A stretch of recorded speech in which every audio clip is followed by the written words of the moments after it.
안녕하십니까, 이재필입니다. 자, 시장 분위기가 상당히 수익 내기 괜찮은 그런 분위기로 흘러가고 있습니다.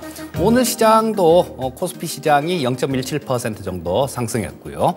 코스닥도 코스피보다 좀 더 탄력 있는 그런 모습이 나왔습니다. 근데 대형주 위주로 구성된 코스피 200 지수보다는 코스피 지수가 좋았고요. 또 코스닥 150 지수보다는 코스닥 지수가 좋았습니다. 자, 이런 부분들은 우리가 투자하기에 조금 괜찮은 그런 환경이다라는 걸 얘기해 주는 것 같고요. 일단 오늘 시장 간략하게 이렇게 좀 살펴보게 되면 그동안 지난주에 워낙 좀 많이 상승하는 모습이었죠. 그래서 거기에 따른 숨고르기 장세가 나왔다. 이렇게 보시면 될 것 같고요. 자, 일단 지난주에 초중반까지 워낙 강하게 상승했습니다. 그래서 거기에 따른 매물 소화 과정 이렇게 보시면 될 거고, 특징 섹터로 보게 되면 이 그동안 미국 쪽에 웨스팅하우스 쪽에서 우리나라가 원전 수출을 하는데 딴지를 좀 많이 걸었었죠. 그네들의 설계 자산 IP가 그들 거기 때문에 소송을 하고 막 그랬었습니다. 근데 이런 부분에 대해서 지금 거의 합의가 돼 가는 것 같아요. 매듭이 지어지는 그쪽에 어느 정도 지분을 인정을 해주고 우리는 수출도 할 수 있고 그런 형태로 진행되는 것 같은데, 자, 이런 부분들 때문에 원전주가 상당히 강한 모습을 보여줬고요.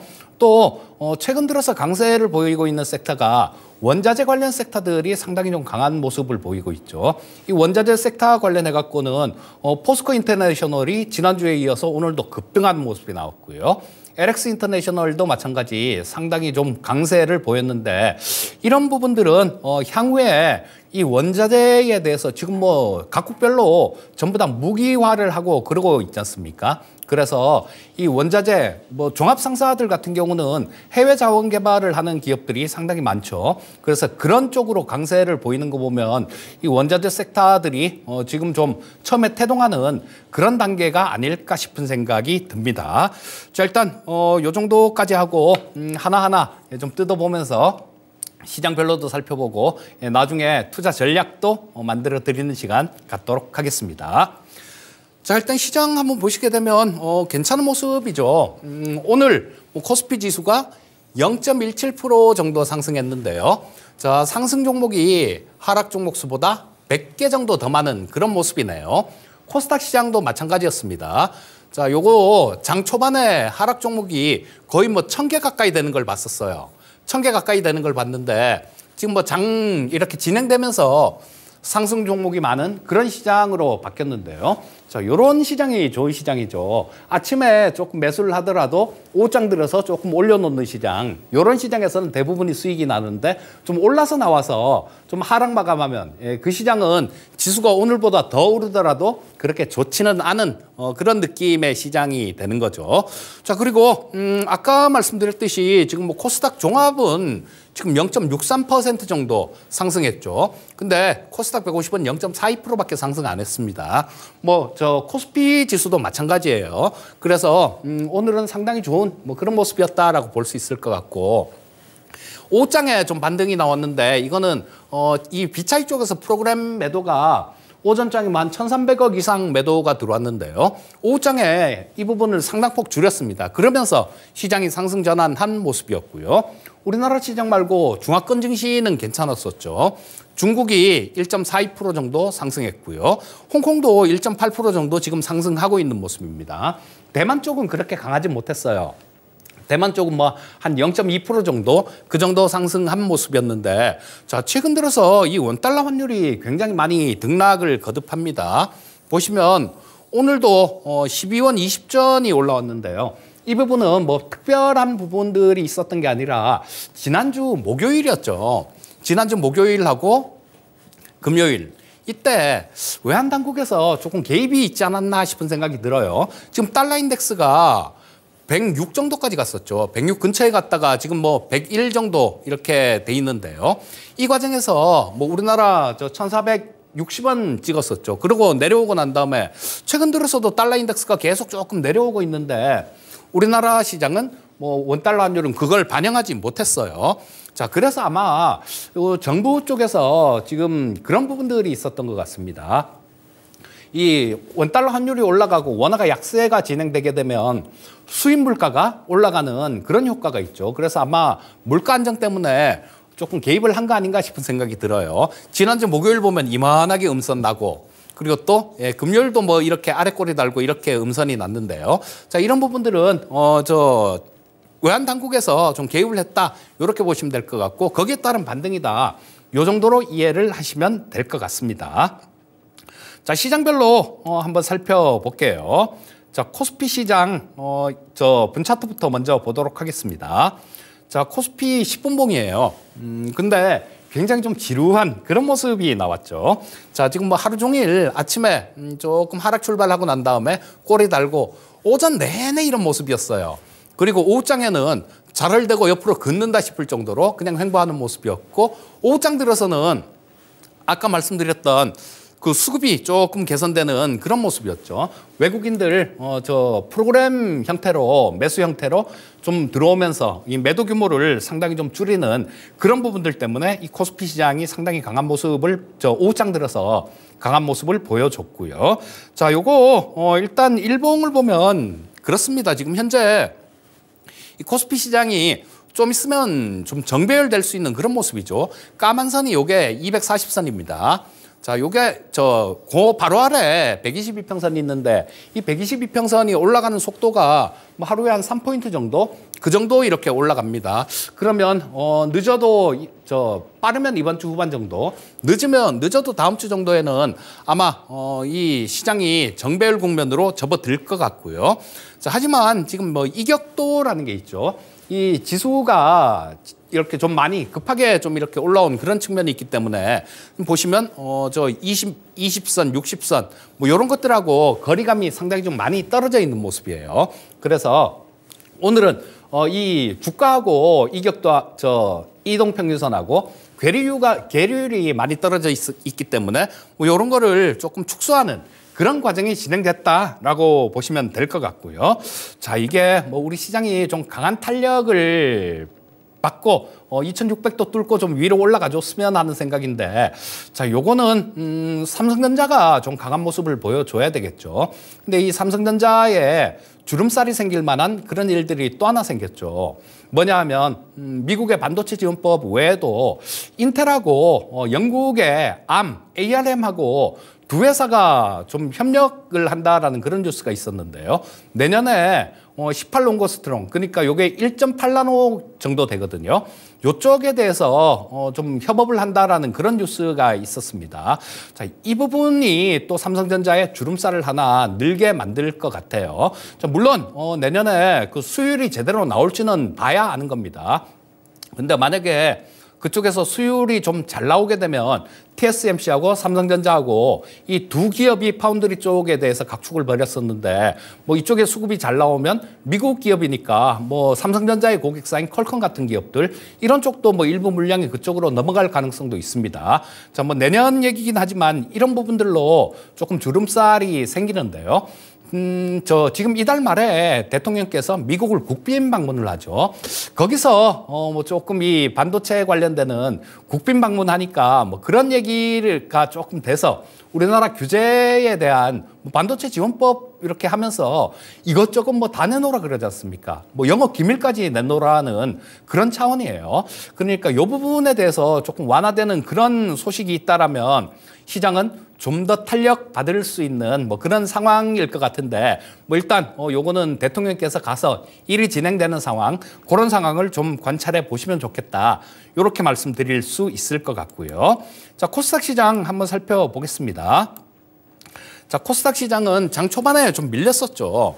장 초반에는 좀 상승 출발했어요. 그랬다가 마이너스로 이렇게 갔다가 잠깐 이렇게 횡보하다가 이렇게 좀 우상향 궤적을 그리는 코스피 시장의 경우에는 옆으로 좀 이렇게 횡보하는 모습이었죠. 근데 코스닥 시장은 좀 밀린 후에 바로 좀 상승 전환을 해서 강한 모습을 보여줬습니다. 자, 이렇게 강한 모습이 나온 거는 2차 전지 소재 섹터들 이런 쪽이 또 조정을 받고 튀어 올라오는 그런 모습이 나왔기 때문에 그런 거죠. 자, 근데 지금 이 2차 전지 소재 섹터 쪽, 양극재 섹터 쪽이 좀 강하면 다른 쪽들이 주가가 좀 안 좋아요.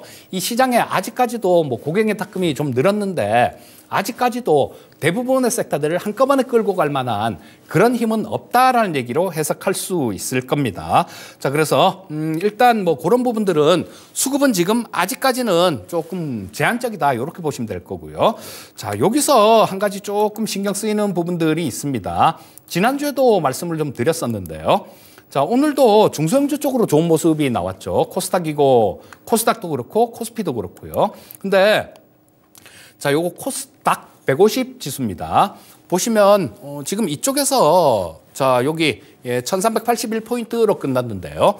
자, 요거 주봉입니다. 조금 더 키워놓고 볼게요. 좀 더 키워놓고 보면 좀 더 좀 정확하게 나올 겁니다. 자, 240개로 놓고 한번 보게 되면 지금 이 구간에 들어왔죠. 자, 보시면 여기서 이 구간이요.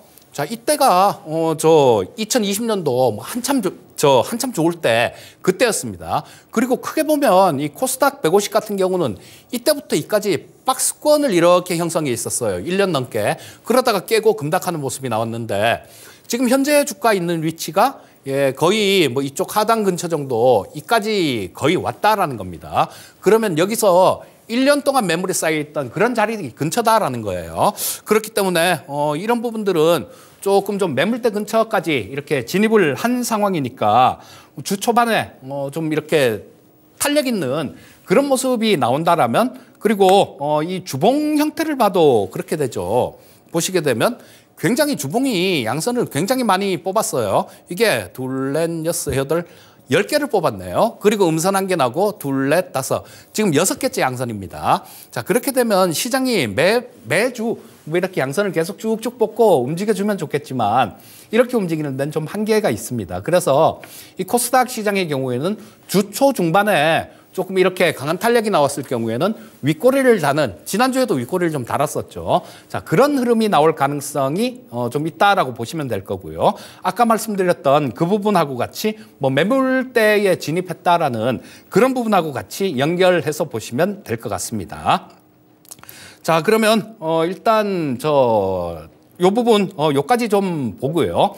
자, 수급 전체적으로 한번 짚어보도록 하겠습니다. 자, 코스피 시장의 수급을 보게 되면 외국인들 168억 정도 순매도했죠. 자, 근데 뭐 그전에 이렇게 외국인들 수급이 굉장히 강한 수급이 있었습니다. 자, 이 수급 때문에 최대 저항선이었던 2,500포인트를 뚫고 이거 현물 시장에서도 이랬지만 선물 시장에서도 매수가 상당히 강하게 들어왔었어요.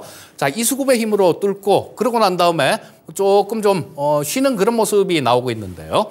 외국인들 뭐 매도 전환을 했는데 168억 정도 매도했죠. 근데 이게 장중에는 거의 2천억 가까이 순매도를 했었습니다. 외국인들이. 그러다가 오후장에 좀 이렇게 다 되사면서 168억 정도 마이너스로 매도로 마감됐으니까 그렇게 나쁜 수급은 아니다. 이렇게 괜찮은 수급이다. 이렇게 보시면 될 것 같고요. 자, 금융투자 쪽은 3,100억, 기관 합쳐서 3,600억 정도 매도를 했는데 이쪽도 마찬가지로 오래 안 갖고 가죠. 이분들 같은 경우는. 기관들 같은 경우는 오래 안 갖고 가기 때문에 뭐 특별하게 뭐 수급이 좋지 않다 이렇게 해석할 수는 없을 것 같고요. 마찬가지로 괜찮은 수급이다. 이렇게 보시면 될 것 같습니다. 자, 그럼 코스닥 시장도 한번 살펴볼게요. 자, 이 코스닥 시장도 마찬가지 모습이 나왔어요. 오늘 외국인들 490억 정도 순매도했고, 자, 기관이 1,800억 정도 순매도했습니다. 자, 이 외국인들 코스피 시장에서도 오후장 들여서 매물을 줄였다라고 말씀을 드렸죠. 자, 코스닥 시장도 마찬가지입니다. 요게 장중에 한 1,500억 정도 그 정도 순 매도하는 모습이었어요. 근데 저 지수가 이렇게 좀 올라오는 과정에서 거의 뭐 상당히 많이 좀 청산이 된 모습인데 자, 이런 것들이 오늘 시장에 뭐 코스피 시장, 코스닥 시장의 특징적인 부분이었다. 뭐 이렇게 보시면 될 것 같고요. 자, 그리고 이 코스피 시장의 경우에는 지금 요거 일자별로 한번 보게 되면요. 지금 코스피 시장 일자별로 다시 보면서 좀 말씀을 해드릴게요. 자, 보시면 되게 많이 좀 연속으로 이렇게 올라왔습니다. 연속으로 좀 올라왔기 때문에 지금 7일 연속 상승하는 모습이죠. 7일 연속 상승했기 때문에 자, 뭐 지금 시장이 여기서 또 실적 발표 시즌도 접어들었고요. 굉장히 강한 탄력들, 뭐 이런 부분들을 갖기는 조금 어려워요. 자, 그러니까 7일 연속 상승에 따른 일단 뭐 조정 가능성, 그렇다고 조정이 있다고 좀 이따 옵션 보면서 말씀드리겠지만 조정이 있다고 아주 큰 조정으로 이어질 것 같지는 않고요. 뭐 종목별로 어느 정도 순환매가 도는 그 정도의 조정으로 이어질 가능성이 높다. 이렇게 보시면 될 것 같습니다. 자, 그리고 지금 이 양극재 섹터들 코스닥 시장 쪽에서 상당히 큰 변동성을 보여주고 있죠. 뭐 저 매도 리포트 나오면서 거기에 따라서 조금 이렇게 많이 출렁출렁하고 있는 모습인데, 자, 요게 양극재 섹터 같은 경우는 좀 더 쉬었다가 가는 게 좀 더 좋다라는 생각입니다. 왜냐하면 지금 이 양극재 섹터들이 강하게 이렇게 올라올 수 있었던 부분들이 외국인들이 공매도 치고 그 부분에 대해서 쇼커버링하고 또 공매도 치고 쇼커버링하고 이런 상황이었어요. 자, 근데 뭐 우리 향후에 길게 보면 뭐 더 갈 수 있겠죠. 그렇다고 하더라도 지금 단기간에 좀 너무 많이 올라왔기 때문에 자, 이 양극재 섹터 쪽에서 추가로 강한 슈팅이 나오게 되면 이 외국인들의 공매도에 타켓이 될 가능성이 있다라는 생각이에요. 자, 그래서 일단 양극재 섹터 쪽에서는 전략적으로 접근할 필요가 있는데요. 그건 잠시 후에 좀 말씀을 드리도록 하겠고요. 오늘 저녁에 저 야인시대에서도 마찬가지로 좀 말씀을 드릴 겁니다. 자, 선물시장 수급 한번 살펴보겠습니다. 자, 이 선물시장 같은 경우는 기관하고 외국인 전부 다 이 기관 전체는 보실 필요 없습니다. 이 파생시장 쪽에서는 금융투자를 보면 돼요. 자, 외국인하고 금융투자 둘 다 조금 순매수로 바뀌었는데요. 이것도 오늘 참 시장이 외국인들한테 너무 휘둘린다라는 생각은 드는데요. 아침에 이렇게 조금 밀리는 구간이 있었지 않습니까? 이때는 외국인들 한 1,500억 정도 매도를 했었어요. 매도하는 과정에서 이렇게 밀렸다가 그리고 또 뭐 이런 모습이 나오면서 오후장 들어서 이런 모습이 나왔는데 이때 뭐 거의 좀 청산을 하고 본격적으로 올라온 거는 이들의 힘에 의해서 그렇게 본격적으로 올라온 겁니다. 자, 그래서 일단 뭐 선물시장 수급 같은 경우도 조금 긍정적인 그런 모습인데 오늘 외국인들 이렇게 매매한 부분들을 보면 다분히 오늘 같은 경우는 단기 매매일 가능성이 굉장히 높다라는 생각이고요. 자, 지금 어제하고 보면 여기서 매도를 좀 했죠. 기관 외국인들 선물시장에서 보면. 자, 이틀 동안 순매도를 했는데 이 부분은 선물시장의 최대 저항선이 335포인트에서 340포인트 정도로 봅니다. 자, 이 구간은 작년 6월이었죠. 작년 6월에 이렇게 좀 급락하기 전에 그때 갭이 이렇게 뜬 자리가 있어요. 그 자리가 335에서 340포인트 정도, 그 정도에서 갭이 떠 있기 때문에 이 부분이 좀 가장 큰 최대 장선이다라고 보시면 될 텐데 이 부분을 뚫기 위한 진통이다. 뭐 이 정도로 보시면 될 것 같고요. 자, 일단 뭐 선물 시장까지 좀 살펴봤고 옵션 시장 한번 보겠습니다. 자, 옵션 시장은 자, 이게 마우스가 옵션 시장 보겠습니다. 자, 옵션 시장에서 보면 외국인들 한 33억 정도 콜옵션을 매도했죠. 금융투자는 16억 정도를 매수했습니다. 근데 지난주 목요일 이날이 만기 날이었어요. 만기가 지나고 난 다음에 콜 매도가 꽤 많아요, 외국인들. 오늘 118억하고 엊그저께 금요일 날 118억하고 오늘 33억이면 그렇죠. 뭐 대략 151억 정도 지금 콜옵션에서 151억 정도 순 매도했다라는 얘기입니다. 자, 금융투자 쪽은 뭐 수급이 그렇게 크지 않으니까 그냥 넘어가기로 하고요.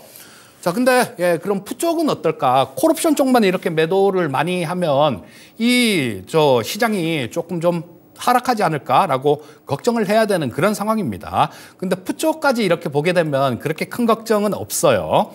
자, 여기서 외국인들 지금 뭐 99억 매도하고 오늘도 29억 정도 매도를 했죠. 즉 외국인들은 오늘 콜옵션도 만기가 지나면서 콜옵션도 대규모로 매도를 했고 풋옵션도 대규모로 매도를 했다라는 얘기입니다. 이거는 콜풋 양매도를 하고 있다라는 건 그것도 규모가 꽤 큰 모습이죠. 물론 뭐 월물 초기 때문에 조금 달라질 수는 있습니다. 이런 부분들은 향후에 변동성이 조금 줄어들 것 같은데 뭐 그런 포지션입니다. 이 금융투자 쪽의 경우는 지금 콜도 사고 풋도 사는데 규모가 그렇게 크지 않아서 그렇게 신경을 쓰지는 않아도 되는데 개인 쪽을 보게 되면 이 풋옵션 쪽에서 풋 매수가 상당히 좀 많죠. 풋을 132억 정도 금요일에 매수를 했습니다. 풋 매수는 주가가 오로지 빠져야 수익이 나는 포지션이니까 자, 이 파생시장에서 개인 투자자들한테 그렇게 수익을 잘 안 줍니다. 자, 이런 부분들을 본다라면 뭐 추가로 조정은 어느 정도 있더라도 그 하락폭은 제한적일 것이다 라고 이해를 하시면 될 것 같습니다.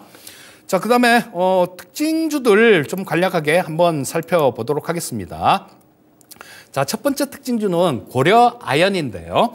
자, 지금 뭐 매출 구조가 아연, 연, 은, 금, 뭐 이런 식으로 이렇게 돼 있습니다. 근데 지금 금값이 굉장히 많이 올라가고 있죠. 뭐 그거는 분명히 고려아연 쪽에는 긍정적인 그런 부분들로 작용할 거고요. 하반기에 이 아연 가격도 상승할 가능성이 굉장히 높습니다. 그래서 지금 뭐 현재 1분기 같은 경우는 실적이 그렇게 좀 잘은 안 나올 것 같아요. 하지만 뭐 되게 얼토당토하게 않게 부진하지 않는 이상은 좀 잘 안 나올 거야라는 걸 시장은 알고 있으니까 뭐 어느 정도 주가에 반영된 상태라고 보시면 될 거고요. 제가 아까 2차 전지 쪽에서 좀 전략적으로 접근해야 된다라는 말씀을 드렸는데요. 이런 종목을 좀 찾아보시면 될 것 같아요. 자세한 얘기는 이따가 야인시대에서 좀 말씀드리기로 하고 2차 전지 소재 섹터 쪽으로 굉장히 활발하게 진출을 하고 있는 그런 기업입니다. 자, 2차 전지 소재 쪽이 있는데 주가에는 반영이 안 됐어요. 지금 저만큼 위에 올라가 있는 종목을 쫓아가기보다는 이런 종목을 발굴해서 조금 기다려보는 게 훨씬 현명한 전략이 될 것 같습니다. 이 얘기는 이따가 야인시대에서 다시 좀 더 자세히 말씀드리기로 하고요. 또 다른 특징주는 풍산 같은 종목을 볼 수 있겠죠. 지금 철강업체들 대부분 뭐 원자재 섹터들도 마찬가지고요. 1분기 실적이 전년 동기 비해서 그렇게 좋지는 않을 거예요. 하지만 이 풍산은 뭐 실적에 대한 기대감도 있는 종목입니다. 그리고 이 방산 쪽에서 상당히 좀 실적이 호전이 예상되고 있는데요. 자, 그런 뉴스가 있었죠. 우리 우크라이나 쪽에 미국 지금 1년도 훨씬 더 넘었지 않습니까? 뭐 러시아 같은 경우는 하루에도 뭐 몇만 발씩 쏜다 그러고 우크라이나도 몇천 발씩 쏜다 그러죠. 포탄들을. 그래서 이쪽에 거의 뭐 포탄이 고갈돼 가고 있는 상황이에요. 그래서 미국이 그렇게 했습니다. 뭐 우리나라에서 10만 발을 사서 그거를 자기한테 채우고 그들이 갖고 있는 거를 우크라이나에 지원하는 뭐 그런 부분들로 지금 일이 진행됐는데 또 대여 형식으로 30만 발 이렇게 또 좀 대여를 하고 우리는 대여 형식으로 그렇게 하는데 그리고 미국에 있는 재고를 우크라이나에 보내는 거죠. 자, 그 과정에서 이 포탄을 제조하고 있는 풍산의 실적은 굉장히 좋아질 가능성이 높습니다. 그리고 일단 그런 부분들 있잖아요. 지금 작년에 수주 공시들 나온 걸 보게 되면 그때 12월 달에 보면 우리나라 방사청에 수주한 게 있고요. 또 현대로템에 수주한 게 있습니다. 현대로템에서도 12,900억 정도 그 정도 수주를 했고 여기서 1,600억 정도 그리고 한화에어로스페이스에서도 또 마찬가지 수주한 내용이 있습니다. 자, 이런 부분들은 그런 거죠. 현대로템은 K2 흑표전차 이거 흑표전차 수주하면서 이 포탄도 같이 이렇게 이쪽에 보낸다라는 얘기죠. 폴란드 쪽에 지금 만들고 있는데 그쪽에 이렇게 보낸다라는 얘기예요. 자, 이런 부분들 수주 공시들 나온 부분들 이런 부분들만 살펴보더라도 상당히 실적은 좋아질 수 있다라고 보시면 될 거고요. 이 K9 자주포 같은 경우는 세계적인 베스트셀러죠. K9 자주포가 시장 점유율 1위입니다. 자, 그래서 뭐 이런 부분들 앞으로도 계속 방산 수주들 이런 부분들은 이어질 테니까 뭐 실적하고 그다음에 모멘텀까지 다 겸비한 종목이다. 이렇게 보시면 될 거고요. 제가 될 수 있으면 많이 오른 종목들 이런 것들은 말씀을 안 드리고 매수할 수 있는 종목군들 이런 것들 위주로 말씀드리니까 그 부분 좀 참고하시면 좋겠습니다. 자, 그리고 시장에 대해서 또 말씀드리고 끝내야 될 시간도 다가오네요. 자, 일단 전체적인 시장 분위기는 그렇습니다. 지금 실적하고 두 가지 중에 한 가지는 있어야 돼요. 둘 다 있으면 좋고 실적이나 모멘텀. 이 두 가지 중에 한 가지는 있어야 됩니다. 자, 지난주 말에 미국의 JP모건이나 시티그룹 같은 대형 은행들 이쪽에 실적 발표를 했는데 상당히 잘 나왔어요. 실적 부분들이. 뭐 그것 때문에 주가도 많이 오르고 은행주들 같은 경우는 많이 올랐는데요. S&P 500 전체적으로는 약 6% 정도 전년 동기 비해서 실적이 감소할 전망입니다. 우리나라 기업들도 마찬가지죠. 1분기 실적이 조금 부진할 것 같습니다. 그리고 2분기까지도 실적이 좀 부진할 것 같은 생각이 들어요. 자, 그렇다면 부진한 실적을 발표하는 시즌이다라는 얘기입니다. 그러면 여기서 빛날 종목들은 뭐겠습니까? 그렇죠. 실적 호전주들 이런 것들이 빛날 거예요. 그럼 뭐 아까 좀 말씀드린 그런 종목들, 풍산 같은 종목들이 뭐 거기에 해당이 될 수 있을 겁니다. 그리고 2차 전지 쪽에서 좀 숨은 수혜주들, 아직까지 주가에 반영이 안 되고 향후에 이런 게 있는데 시장이 잘 모르는 것들, 이런 것들을 좀 발굴하는 그런 노력이 필요하겠다라는 생각이고요. 뭐 아까 고려아연은 그런 측면에서 좀 말씀을 드렸고, 일단 뭐 뚜렷한 그런 모멘텀을 보유한 그런 종목들 위주로 선별적으로 투자를 하시면 좋겠다. 이렇게 정리할 수 있겠고요. 고려아연에 대해서는 이따가 야인 시대에 다시 한번 말씀드리도록 하겠고, 이 시간은 여기서 마무리하도록 하겠습니다. 감사합니다.